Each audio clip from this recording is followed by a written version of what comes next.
we've had inflation well above 2% for years now. So does that mean you're going to target a rate slightly below 2% so that we can get the average down? And of course, it wouldn't have to be slightly below. We're so much further above 2% than we ever were below it. All the years where the Fed claimed, God, we just don't have enough inflation. We need 0% interest rates. We need quantitative easing because we need more inflation. It was barely below 2%. Of course, it was never below 2% because they weren't measuring it accurately. It was always above 2%. Every year they pretended that it was below, and they used that as justification to create more.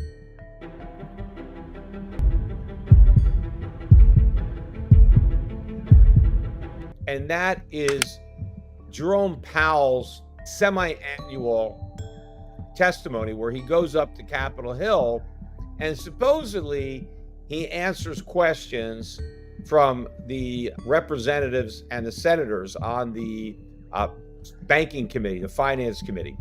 But it really is just an opportunity for the congressmen and women to just grandstand and make little mini speeches for the audience. They don't really get any answers from Powell. In fact, Powell won't even give any answers to any pertinent questions, which is the most ridiculous aspect of this farce.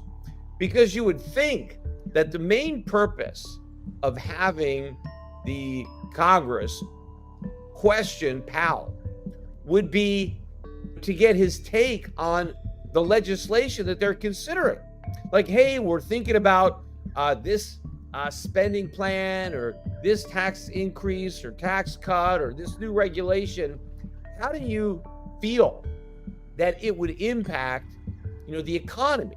How would it impact inflation, interest rates? You would think that that should be the primary purpose of these meetings, right? So the people in the House and the Senate who are not necessarily there because they're great economists or financiers, because supposedly the Fed chairman got his job because he's the brightest of the bright, right? He's a super genius when it comes to finance and economics and money and inflation. And, that's why he's got this important job.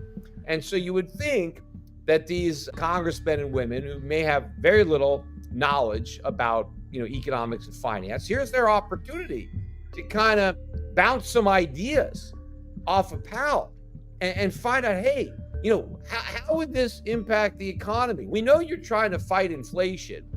So what would be the impact of this new legislation?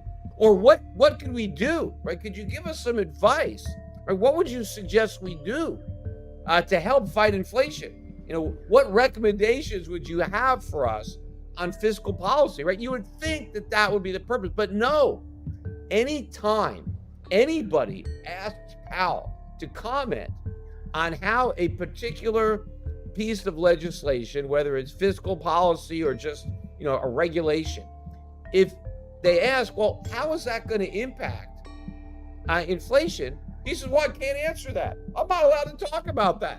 I can't talk about fiscal policy because, it's not my job. I wasn't elected, right? I want to stay in my lane. What do you mean it's not his job? Of course it's his job.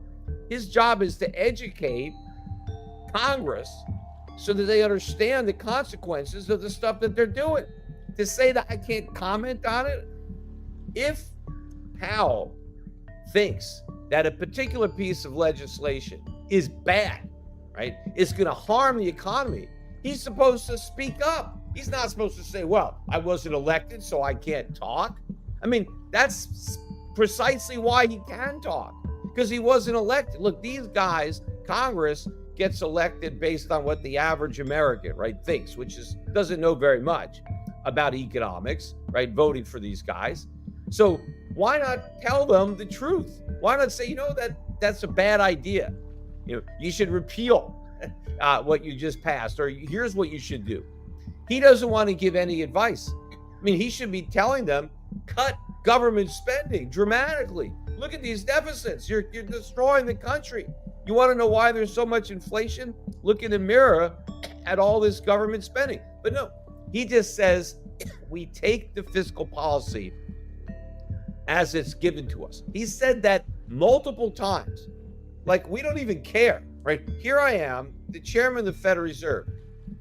I couldn't give a damn about fiscal policy. It's just I take whatever I get, right? So if you want to hand me a $2 trillion deficit or a balanced budget, I'm indifferent, right? It doesn't matter to us, the Fed.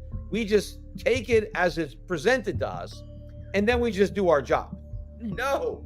You know, he talked about Volcker again. He brought his name up about how he did a good job and bringing down inflation.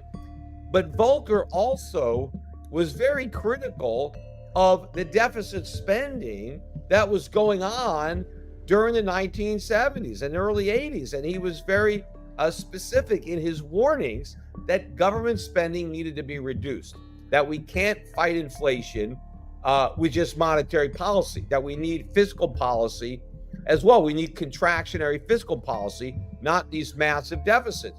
But Powell refuses to comment, and it's mainly because he doesn't want to be critical, right? He doesn't want to be accused of being partisan by criticizing any piece of legislation. But by doing that, it's a cop-out, and he is doing a gross disservice, not only to Congress, but to the American public. He should be speaking his mind, not biting his tongue. I mean, I'm sure he has an opinion. So share it. Share it with people who supposedly don't know nearly as much as you do about economics and about inflation. So enlighten them. Tell them what they're doing wrong, because they're doing a lot of stuff wrong. But anyway, so let me get a little bit more into the specifics of the two-day event. And first of all, you know, all of the Democrats, when they give their little speeches, right, each congressman or senator gets to talk before they ask questions. And in fact, they talk so long, it's frustrating. They use up so much of their time talking that they don't even give Powell a chance to say anything. He barely has a chance, which I want to hear his answers or how he evades answering the questions, but I don't even get a chance, because by the time the congressman is finished making his speech, his time is up, and then we got to move on to the next guy. But all of the Democrats are blaming, or rather, the Democrats are claiming the economy is great. One after another, we got a great economy, everything is great, and they credit Powell, but they also, of course, credit Biden. Thanks to Biden and his great policies, we've got this incredible economy with, you know, a low unemployment and inflation's coming down and everything is great. On the other hand, the Republicans talk about how lousy the economy is, how high inflation is, and they blame that on Biden. They don't blame the Fed at all. Nobody is blaming the Fed for anything. Everybody is talking about how great Powell is, what a great job he's done, what a great job the Fed has done. But the Republicans want to say the economy is horrible, inflation is high, and not hold the Fed accountable for its part of causing that problem. Because, of course, the Fed is very much to blame. It's not just the deficit spending of Biden, it's the monetary policy of the Fed. And, of course, the Republicans never want to admit that a lot of the problem was caused prior to Biden becoming president, because just because we didn't see the inflation in the CPI when Trump was president doesn't mean that his deficit spending isn't partially responsible for the inflation that we're suffering now. Of course it is. And it's not just Trump, it's Obama and the Bushes. I mean, this has been going on for a long time. And of course, it's about to get a whole lot worse. You know, for all the congratulatory talk about how the Fed has succeeded, you know, Powell said in his prepared remarks that the Fed's tight monetary policy has really gone a long way in bringing inflation down from where it was to 3%ish, wherever it is, and that we're on a glide path to 2%, and really claiming credit without understanding that all we've done is had a temporary transitory decline in the inflation rate, and it's about to accelerate. Now, I'm going to talk about the CPI and the PPI numbers that came out this week a little bit later in the podcast. But the point I want to make now is that it is a premature celebration to claim that the battle against inflation has been won when it's obviously been lost. But everybody wants to pretend that inflation is back in the bottle, the genie, because what they really want is rate cuts. They're trying to lay a foundation where the Fed can have cover to cut rates, not because the inflation battle has been won, but because fighting that battle has collateral damage for a overly leveraged economy, particularly the US government, as interest payments on the national debt are exploding. And so there is massive pressure on the Fed to cut rates. So the Fed just needs an excuse. So it has cover to do that. You know, one of the best questions that we got, and it's something that I've been waiting a long time for. You know, I've talked on this podcast about, you know, I really wish somebody would ask this particular question. And he finally did. Powell finally got the question that I've been hoping that somebody would ask him. And in fact, I've always wished somebody would ask Powell at either a press conference following, you know, a rate decision, or, you know, these Humphrey Hawkins, you know, congressional testimonies. Finally got asked. I forget which congressman asked the question, but he said, you know, when inflation was below 2% and it just moved above 2%, you said that your goal was average inflation rate of 2%.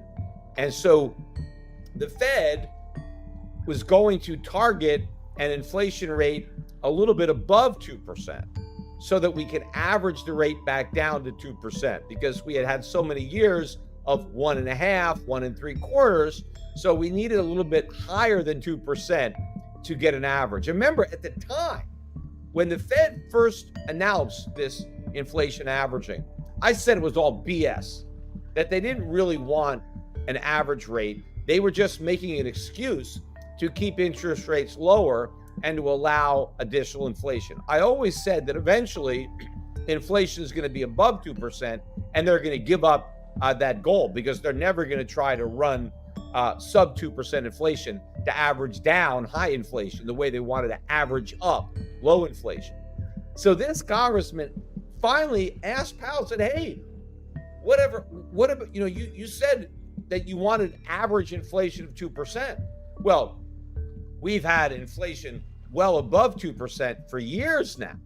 So does that mean you're going to target a rate slightly below 2% so that we can get the average down? And of course, it wouldn't have to be slightly below. We're so much further above 2% than we ever were below it. All the years where the Fed claimed, God, we just don't have enough inflation. We need 0% interest rates. We need quantitative easing because we need more inflation.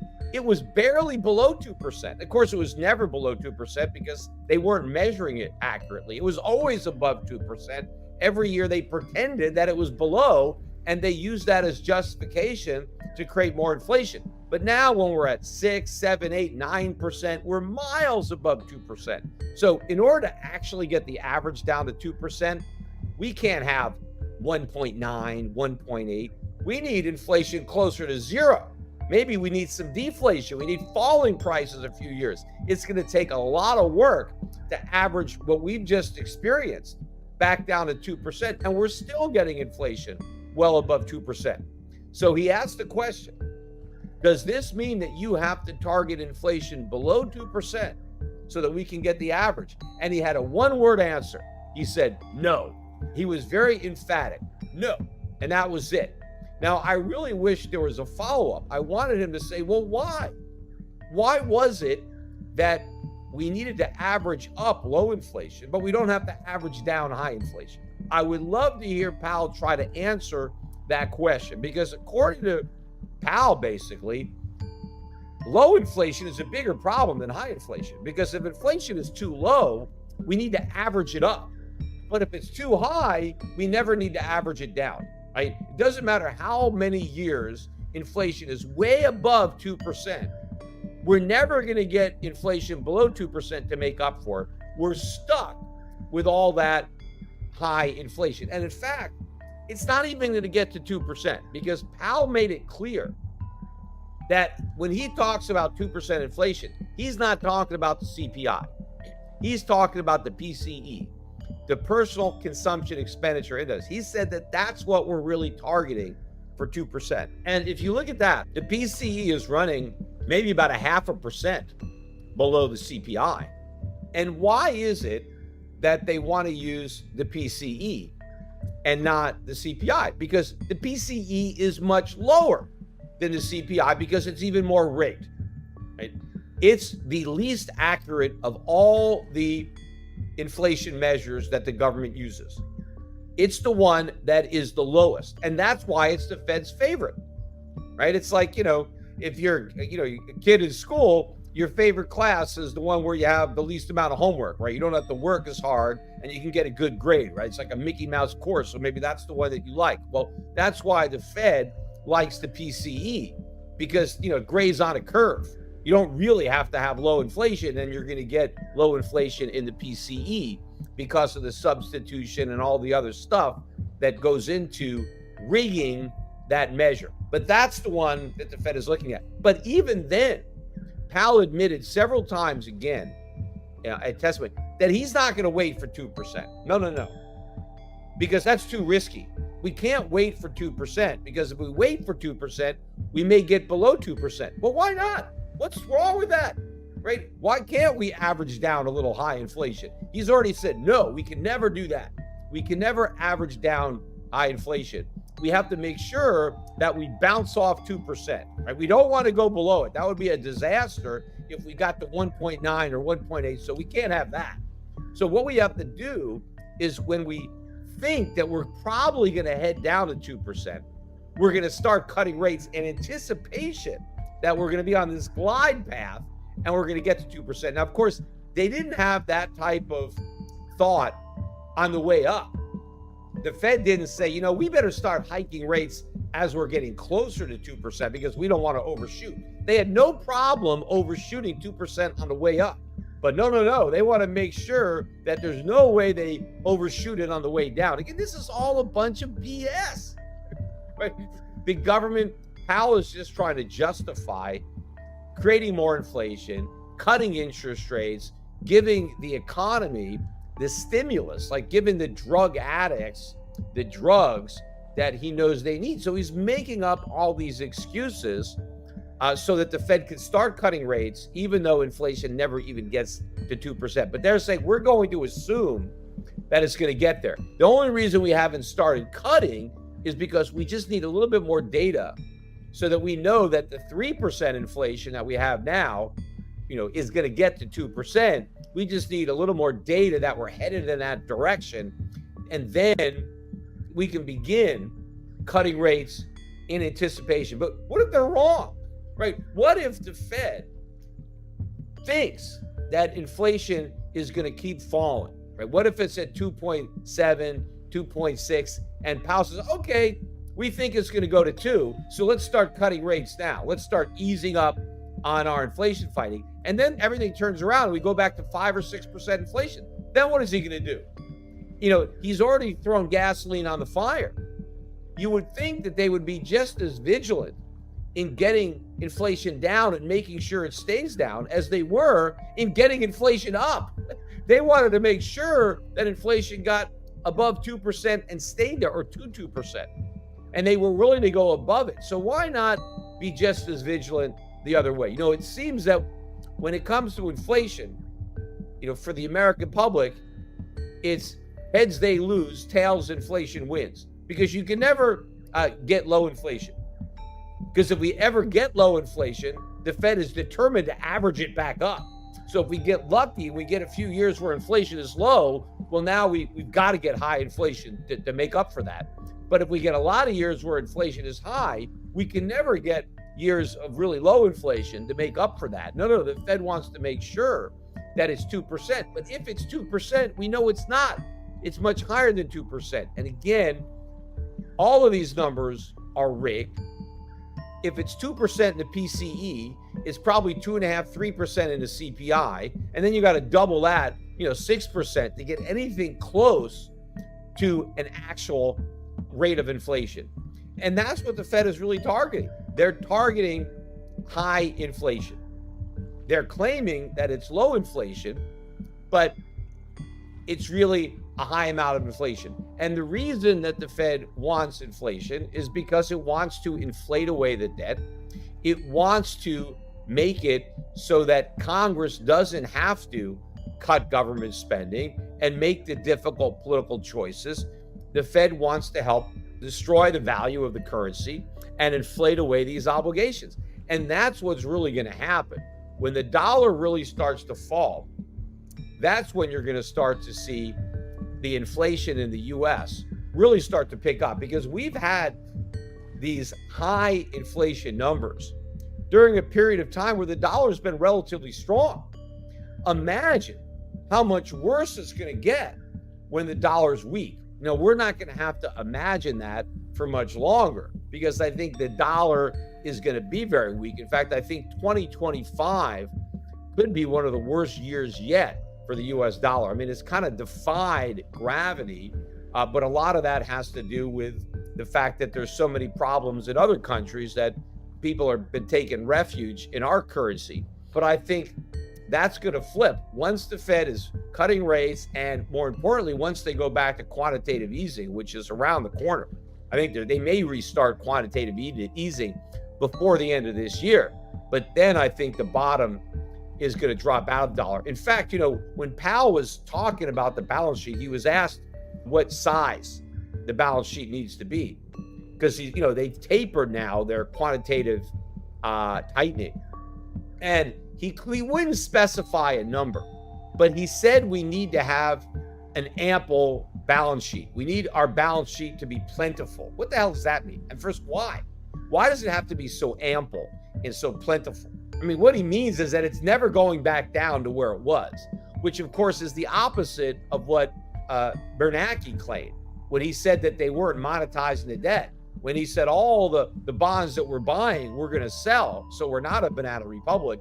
Now you have Powell saying, no, we want ample reserves. We want plentiful reserves. I guess that means trillions and trillions and trillions on the balance sheet. And we're not going down to where we were, which again is something that I said from the very beginning. One of the most frustrating things too about this is how Powell repeatedly blamed inflation on the pandemic.